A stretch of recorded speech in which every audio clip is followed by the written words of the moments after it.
If you've been trying to keep track of all the Joe Biden excuses for why it is he looked like a tired, lost old mumbling fool on the debate stage, we've had a few, man. We've had Joe had a cold. We've had, it was the effects of the cold medicine. Then it was he didn't take medicine.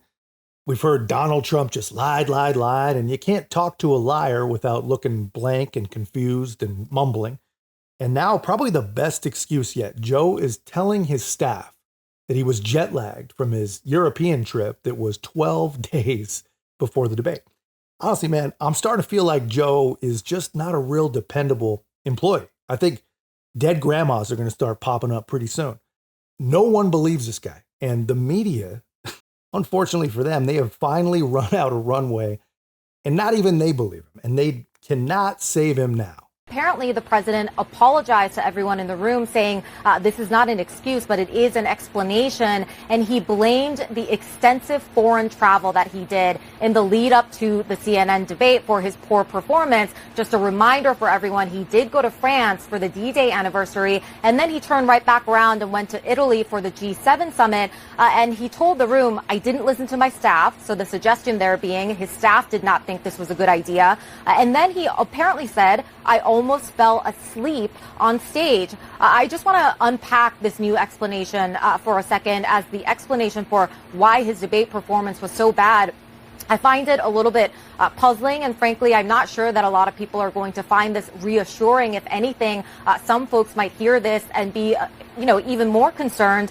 Yes, there were 2 foreign trips in the lead up to the June 27th CNN debate, but he returned from Italy on June 15th. The debate, again, was on June 27th. So we're talking about roughly 12 days in between when he was back in the States. And remember, a part of those 12 days, about a full week, he actually spent with his advisors at Camp David for the sole purpose of really focusing on debate prep. So why is the president falling asleep on the debate stage at the hours of 9 p.m. to 10:30? Yeah, why? Why indeed? What a great question. I mean, honestly, these questions sound an awful lot like questions that conservatives, or basically anyone who trusts their own eyes and can form their own thoughts, has been asking for over 3 years now. Basically, all the way back to when Joe was stuffed in his basement talking bad about black people. I mean, just think about that. Think about how long it takes the American media to get on the ball with anything. I mean, Hunter Biden's laptop took him 2 or 3 years at least to get around to verifying that it was real. COVID origins took him 2 or 3 years to even maybe almost question whether it was or wasn't natural. And now here we are, 3 years into Joe, more than 3 years into Joe. And now they're finally asking easy, simple questions about whether or not the guy's freaking brain works. Honestly, if they keep the trend going, we're just a few months away from them deciding that maybe the Afghanistan surrender was not quite the success that we've been sold. And now look at where we're at, man. They're not finally asking questions because they're just following the truth and they actually care. They're finally telling the story because they have no choice. Every single person in the world who is paying attention knows that something is wrong and that the media has been covering it up. And the real reason they're finally asking questions is because they recognize that there is not a chance in hell that he can beat Donald Trump. Growing pressure on President Biden from inside his own party after last week's very poor debate performance. And we now have a new CBS News poll. While the presumptive nominees are functionally tied in our national poll, it shows a shift towards former President Trump.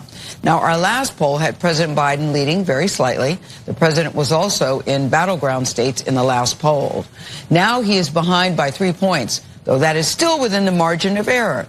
This comes as the White House offers multiple explanations for the president's debate performance. Multiple explanations for the debate performance on CBS. They're all so ridiculous and so lame that they won't even mention any of them on CBS. But they're not the only ones. I mean, it's wild, man, when you think about it.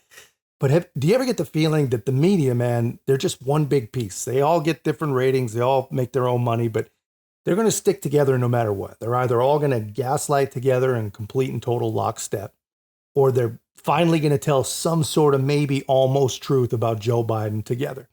They're either all in or they're either all out. That's why they hate Fox. Fox is generally the outlier. Whatever it is, the mainstream liberal corporate media, they are going to be the same everywhere. We'll use to push back on the president. Take a look overall at the state of the race in our brand new poll. 49% Donald Trump, 43% Joe Biden. This is a 6-point lead, Dana, and this is unchanged since our last poll in April. In fact, it's been a remarkably consistent race with Joe Biden trailing Donald Trump just outside the margin of error for quite some time. If you look back in our trend here, you see it was identical in April, 49-43. You see nothing has really changed since last August. By last fall, this race is kind of locked into place. That's remarkable to look at that, even just from April to now.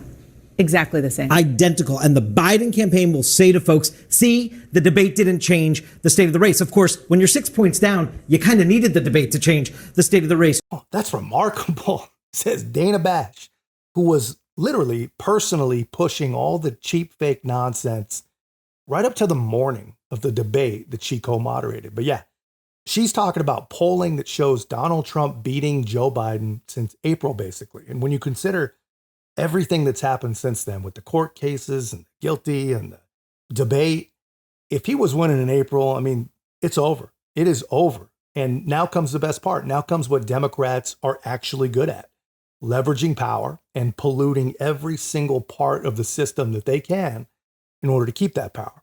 But here's something we know about Joe. If we learned anything at all about Joe Biden over his 50 or 60-year worthless career, it's that he is a greedy, selfish, power-hungry, the epitome of a swamp creature. And unless they really have a way to leverage the guy, it looks like he's not going anywhere. Not by choice. I mean, even if he wanted to, he might want to, who knows? But even if he wanted to, Dr. Jill, she's not going to allow it. She likes right where they're at. But something has got to give, and something is going to give, because I mean, the press pool, they're about to replace everyone's second favorite diversity hire themselves if they don't finally get some answers. And again, I mean, here's why. I mean, the American people finally saw something that these people don't believe they can spin. So now they got to brush off their notebooks and actually be journalists. I'm going to ask something delicate, and you may not like it. The president may not like to hear it if he's watching, but I think the American people need to get a yes or no answer on this.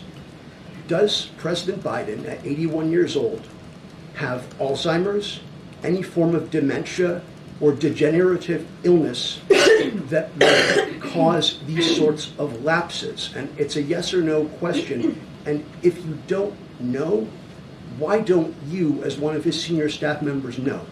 I have an answer for you. Are you ready for it? Yes. It's a no. And I hope you're asking the other guy the same exact question. I know I've said it before. Guys, you almost have to feel bad for KJP. I mean, she's got to stand up there. She wants to, apparently, but she's got to stand up there after everything we've seen, after everything that she said has been proven to be just lie after lie after lie. And she actually has to keep a straight face, and she has to say, no, the president does not have dementia. And honestly, if you listen to her actual words, she essentially said, old age is not the reason he's slipping. Guys, he's just an idiot. Don't worry. He's not ailing. He's just stupid. He's just really, really dumb. And that might be partially true. I don't know. But here's the thing, man. I've been saying for months and months and months that Joe Biden was going to step down. He was going to pardon his son. He was going to give some lame speech about unity in the future or whatever. And he was going to let the people at the convention do the heavy lifting of replacing Kamala Harris, getting rid of Kamala. But I might have been wrong. It actually looks like Joe Biden does not care. He is not going to step down. And the only hope for Kamala might actually be the Democrats' favorite amendment, the 25th Amendment. And as horrible and as crazy as that sounds, as much as Democrats actually despise this woman, if they see a few more polls like this, that is actually possible. And we tested what would it look like if Vice President Kamala Harris was in a matchup against Donald Trump and not Joe Biden. And the vice president actually does a little bit better against Trump than Joe Biden does. She pulls the race within margin of error, no clear leader, Donald Trump at 47, Kamala Harris at 45%. We also tested Gavin Newsom, Pete Buttigieg, Gretchen Whitmer. You see here, those Democrats, they kind of perform like Joe Biden. Donald Trump is beating them right now outside the margin of error. Only Kamala Harris in this poll of these Democrats tested is getting this race within the margin of error, Dana. Obviously, they'd have to see a few more polls like this to verify it. And if I were them, I'd want to see a few more dozen before I committed to anything Kamala related. But because honestly, that poll it doesn't seem right to me. That has got to be fueled by name recognition alone, because that just doesn't make sense. But until we figure it out, we get to see more of the whole vote blue, no matter who faithful. We get to see more of poor Karine Jean-Pierre explaining to us how Joey is better than ever, how she just can't keep up with the guy. Members of Congress for the president to step aside for the 2024 election because he's not capable of serving another 4 years. What is his response to this? So let me just step back for a minute and I guess deal with the questions that have come in about the debate. And honestly, this is something that the president has addressed himself multiple times since this past Thursday. And first of all, I want to say we understand the concerns. We get it. The president did not have a great night, as you all know, and many of you reached out during the debate. The president had a cold. He had a hoarse voice. You all heard it. That's why you reached out. Did the president get examined by a doctor, or did he get a neurological scan? A neurological scan? Look, what I can say is that, just to take a step back, it was a bad night. We understand that it was a bad night. And the president has spoken to this. And he understands that. And so I cannot speak to anything beyond what I just shared. The president has regular annual physicals that we release in a thorough report. We're going to continue to do that. I don't have anything else beyond that. So was the last time he was seen by a doctor then in February? I just don't have anything beyond that, beyond the question of a neurological exam. Part of the problem that Democrats are articulating is that it wasn't just that he had a cold, but rather he had, answers. He was trailing off. He didn't answer some questions in a sort of fulsome way. And speaking of Nancy Pelosi, one of the things that she recently said was that it was a legitimate question whether his performance was an episode or a condition. So I guess I wonder if there's been any consideration given to releasing a more robust set of medical records or something to show his mental acuity. So I will say this, look, and again, I get the question. It is a fair question to ask. We are not taking that away, and that's why the president certainly has spoken to this. As it relates to his medical records, we have been transparent. We have released thorough reports from his medical team every year since he's been in office. That is something that we have been pretty consistent about. As it relates to, something like a cognitive test, to the question that you're asking me about what the speaker, former speaker said. Obviously, she can speak for herself. His team, who has said, the medical team said it is not warranted in this case. We have put forward a thorough, transparent annual report on his health. The administration strongly criticized the media for clips showing the president appearing to be confused, freezing at times, and you called it cheap fakes, misinformation, disinformation. In one case, even implied that it was the product of artificial intelligence, calling it deep fakes. Do you have any regret over using that language? Not at all. Not at all. And let me be clear, it was a certain part of the media. I mean, you can speak to this better than I can. A certain part of the media which was doing this. And look, independent mainstream fact checkers in the press and misinformation experts have been calling out cheap fakes. And at the end of the day, they're fakes. That's what they were. Targeting the president. They had said, the reporters and these misinformation experts said that this president was being targeted. And what we did was echo them. That's what we did. Remember, man, we have to remember, this is the same room full of people that let this woman tell you back in February that Joe Biden went to his primary care doctor and the guy said, man, you look good. You look great. You're breathing. You're not Donald Trump. I've seen enough. You got a perfect bill of health. Keep on going. And that was enough. These people took it. That was enough for them. That worked for them. And it worked for the people at home somehow. Joe was fine. Democracy's being saved. Nothing to see here. Move on. And now they don't know what to do. I let KJP go a little long there. She's a lot to take in. But she's always been this way, man. She is a complete and total disaster every single time. And she has been since day one, man. But like Kamala, because of her pigment and because of her parts, they haven't found a way to get rid of her. And her and Kamala, they aren't going anywhere. The only way they go is when Joe goes. So they're out of here in November, January. But finally, after all this time, CNN, man, they are finally calling her out. And they were literally her partners a week ago, but they can see that the Biden ship is sinking and they are not going to go with it. Well, the motivation behind that press conference was clear because Karine Jean-Pierre said it plainly. We want to turn the page. We want America to turn the page. We are hoping to turn the page. I mean, she said it 3 times. That was quite clear.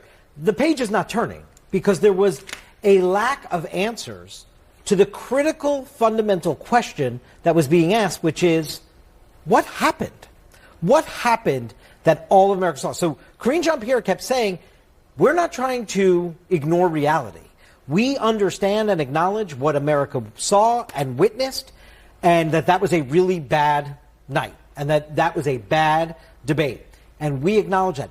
But she does not offer one bit of evidence or reasoning or rationale for why. Why did America see what they saw that night? And there were a lot of questions asked by the White House press corps. Can we get more medical records? Can you bring the doctor in here and make them available? Is it time to do a cognitive test? You didn't do one in the last. And there was just none acceptance of that kind of a premise. It was just one bad night. We acknowledge that. But she's missing explaining to the country fundamentally why. Honestly, man, the only why question that makes any sense at all is why are these people surprised? Or why are they acting surprised? Why now? Why are they actually pretending to care? Karine Jean-Pierre has not given an intelligent answer in years, and Joe Biden hasn't been intelligent in at least double that time, probably a lot more than that, at least. So the real question is, why is the media finally acknowledging what everyone else sees with their own eyes, right? It's because they can't control it anymore. The only people dumb enough to be tricked by any of this insanity, they don't even watch CNN. They all watch MSNBC. So these people have no choice. And that's what we have in America, man. We have a media that peddles narrative after narrative after narrative right up to the moment that they have no choice but to tell actual fact-based truth. And we are doomed, man. But that's just my take, guys. Let me know your thoughts in the comments. If you haven't already, be a part of our growth. Make sure to like, comment, subscribe. Most importantly, share the channel. I'll see you in the next one.